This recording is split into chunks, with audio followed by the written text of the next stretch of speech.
Hello guys, maayong gabi sa tanan og naana pud mi karon ni Alea kay para magluto mi og munggos.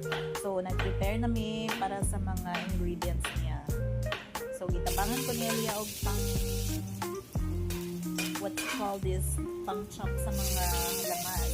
Karon lutuan na nato nanang bumbay, ahos ug ang luya.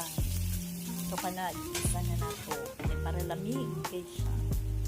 So parang ihalo na nato ang nilatan nga munggo. Ayan. Halu-haluin. Ayan, ang kalabasa na pud ang sunod nato nga gilunod. So karon ang atong Coco Mama. Mao na siyang makalami sa ato ang munggo. Ang gata.